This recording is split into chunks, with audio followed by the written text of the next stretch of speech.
বন্ধুরা, বাঙালির শেষ পাতে একটু চাটনি না হলে খাওয়াটাই যেন অসম্পূর্ণ থেকে যায়। আর সেই চাটনি যদি অনুষ্ঠান বাড়ির মতন সুস্বাদু আর চটপটা হয় তাহলে তো কথাই নেই। তাই আজ আমি যেই পদ্ধতিতে চাটনি বানিয়ে তোমাদের দেখাবো তাতে যেমন স্বাদ হবে একদম অনুষ্ঠান বাড়ির মতন, তেমনই এই চাটনি তোমরা 1 থেকে 1.5 মাস সংরক্ষণ করেও রাখতে পারবে। নমস্কার বন্ধুরা, আমি সঞ্জু। আজকের রেসিপি টমেটোর ফ্রুট চাটনি, আর সঙ্গে থাকছে অনেক টিপস অ্যান্ড ট্রিক্স। ঠিক আছে, তাহলে তোমরা দেখতে থাকো রেসিপিটা আমি ঠিক কিভাবে করছি। রেসিপিটা করার জন্য আমি এখানে বড় বড় দেখে লাল লাল পাকা 1.5 কিলো টমেটো নিয়ে নিয়েছি। আর এই রেসিপিটার জন্য এরকম লাল লাল পাকা টমেটো নিলেই কিন্তু খেতেও বেশি ভালো লাগবে আর দেখতেও খুব সুন্দর লাগবে। এবারে সমস্ত টমেটোগুলোর এই বোটার অংশটা বাদ দিয়ে যতটা সম্ভব ছোট ছোট করে কেটে নেব। আর ছোট ছোট করে কেটে নিলে কি হবে, টমেটোগুলো খুব তাড়াতাড়ি সেদ্ধ হয়ে যাবে। এই দেখো, আমি সমস্ত টমেটোগুলোকে ঠিক এই রকম ছোট ছোট করে কেটে নিয়েছি। এবারে চাটনির জন্য প্রথমেই আমি একটা ভাজা মশলা তৈরি করে নেব। তার জন্য গ্যাস ধরিয়ে বসিয়ে দিয়েছি একটা কড়াই দিয়ে দিচ্ছি একটা শুকনো লঙ্কা, দিয়ে দিচ্ছি 1 চামচ গোটা জিরে, 1 চামচ মৌরি। এবারে গ্যাসের আঁচটা মিডিয়ামে রেখে মশলাটা আমি হালকা করে ভেজে নেব। অবশ্যই লক্ষ্য রেখো যেন মশলাটা পুড়ে না যায়, তাহলে ফ্লেভারটা নষ্ট হয়ে যাবে। মশলাটা আমি মিনিট খানিক নাড়াচাড়া করে বেশ মচমচে করে ভেজে নিয়েছি, আর মশলাটা থেকে দারুণ একটা ফ্লেভার এসছে।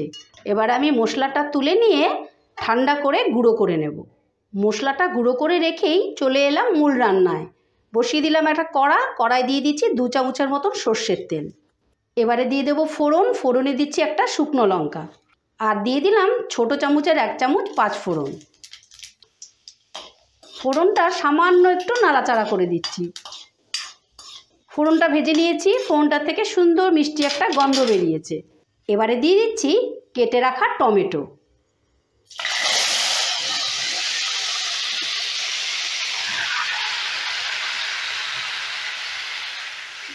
দিয়ে দিচ্ছি স্বাদ মতো নুন। এবারে গ্যাসের আঁচটা বাড়িয়ে নিয়ে আমি টমেটোটা ভালো করে নাড়াচাড়া করে নিচ্ছি। নুনের সাথে ভালো করে টমেটোটা মিশিয়ে নিলাম।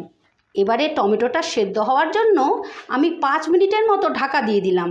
আর নুন দেওয়ার কারণে টমেটোটা খুব তাড়াতাড়ি সেদ্ধ হয়ে যাবে। 5 মিনিট বাদে ঢাকাটা তুলে নিলাম। আর দেখো, নুন দেওয়ার কারণে টমেটোগুলো 5 মিনিটের মধ্যেই কত ভালোভাবে সেদ্ধ হয়ে গেছে। এবারে টমেটোগুলোকে আমি একটা খুন্তির সাহায্যে ভালো করে ভেঙে দেব। এইভাবে ভেঙে দিতে হবে। এবারে দিয়ে দিচ্ছি অল্প একটু হলুদ, আর কালারটা ভালো আসার জন্য দিয়ে দিচ্ছি 1 চামচ কাশ্মীরি লঙ্কা। এবারে ভালো করে নেড়েচেড়ে আমি টমেটোগুলোকে একেবারে গলিয়ে নেব। বন্ধুরা, এই ফ্রুট চাটনি করা কিন্তু একেবারেই সহজ। তোমরা তাই অবশ্যই একবার তৈরি করো। আর এটা খেতেও কিন্তু দারুণ সুস্বাদু, বাচ্চারা একেবারে চেটে পুটে খাবে। আর রান্নাটা দেখে তোমাদের যদি ভালো লেগে থাকে তাহলে আমার ভিডিওটা লাইক শেয়ার কমেন্ট করে দিও প্লিজ। দেখো, একটা হাতার সাহায্যে আমি ভালো করে টমেটোগুলোকে ম্যাশ করে নিয়েছি। এইভাবে ম্যাশ করে নিতে হবে। এবারে দিয়ে দিচ্ছি চিনি। 1.5 কিলো টমেটোর জন্য এখানে আমি 500 চিনি নিয়েছি। চিনিটা একটু বেশি দিতে হবে, কারণ চাটনিটা যদি জেলির মতো খেতে হয় তাহলেই কিন্তু দারুণ টেস্টি হবে। এবারে চিনিটা টমেটোর সঙ্গে ভালো করে মিশিয়ে দেব। প্রায় মিনিট 5 নাড়াচাড়া করে টমেটোর সঙ্গে এটাকে আমি ভালো করে মিশিয়ে নেব। চিনিটা গলতে গলতে এদিকে আমি ড্রাই ফ্রুটসগুলো রেডি করে নিয়েছি 200 গ্রাম আমসত্ত্ব আর 200 গ্রাম খেজুর আর আমসত্ত্বটা ছোট ছোট করে কেটে নিয়েছি। আর নিয়েছি 100 গ্রাম কিশমিশ আর 100 গ্রাম কাজু বাদাম। আর এইদিকে চিনিটাও গলে গেছে। দেখো কত সুন্দর কালারটা এসছে। এবারে দিয়ে দেব ড্রাই ফ্রুটসগুলো। দিয়ে দিচ্ছি খেজুর, দিয়ে দিচ্ছি আমসত্ত্ব, দিয়ে দিচ্ছি কাজু কিশমিশ।